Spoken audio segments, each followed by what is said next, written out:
इस बार लोकसभा चुनाव 2024 में बीजेपी को सबसे बड़ा झटका लगा है और वो झटका लगा है बीजेपी के खुद के गढ़ उत्तर प्रदेश में। ये वही प्रदेश है जहां से बीजेपी 10 साल से रिकॉर्ड तोड़ जीत हासिल करती हुई आई है। 2014 के लोकसभा चुनाव में 71 सीटें जीतकर तो 2017 के विधानसभा चुनाव में 312 सीटें जीतकर अपनी एक मजबूत पकड़ बना पाई है। लेकिन उत्तर प्रदेश में कब बीजेपी की ये पकड़ ढीली पड़ गई पता ही नहीं चला। और तो और बीजेपी को पकड़ छोड़ना इतना भारी पड़ा कि यूपी में कड़ी मेहनत के बाद भी बीजेपी के हाथ सिर्फ हार लगी, जिसने यूपी के साथ साथ देश के हर नागरिक को हैरान कर दिया। क्योंकि 2024 में बीजेपी अपने ही गढ़ में सिर्फ 33 सीटों पर ही सिमट कर रह गई और यही कारण रहा कि इस बार बीजेपी सरकार अपने दम पर बहुमत नहीं हासिल कर पाई, जिसके बाद अब देखा जा रहा है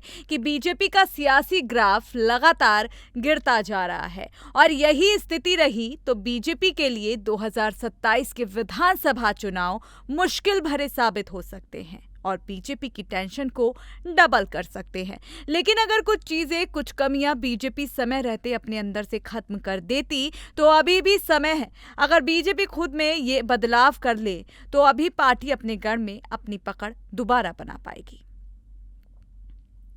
तो अब ये कौन सी कमियां हैं और बीजेपी अपनी दोबारा पकड़ बनाने के लिए क्या कुछ काम कर रही है, आइए जानते हैं।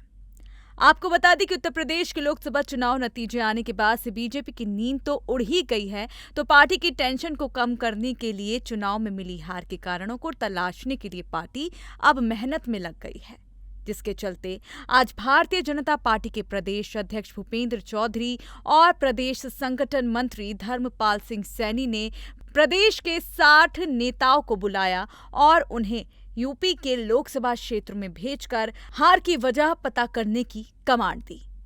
ताकि जिस कमी की वजह से उत्तर प्रदेश में बीजेपी हारी है उस कमी को खत्म किया जा सके।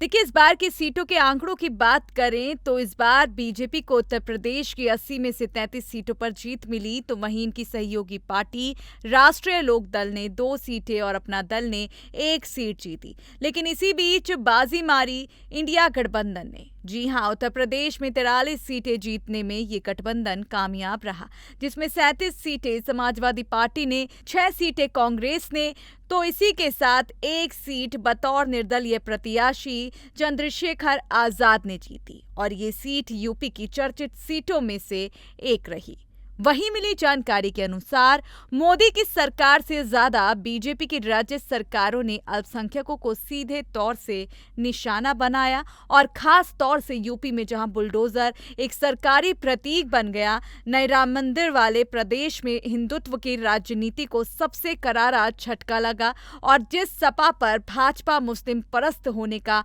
आरोप लगाती रही, उसी ने बहुसंख्यक हिंदू आबादी वाले प्रदेश में सपा ने कहीं ज्यादा वोट पाकर बीजेपी को हरा दिया। बीजेपी जिन सीटों पर हारी उनमें सबसे ज्यादा अहम सीट अयोध्या सीट थी, जिसके बाद अभी तक चर्चाओं में ये सीट बनी हुई है।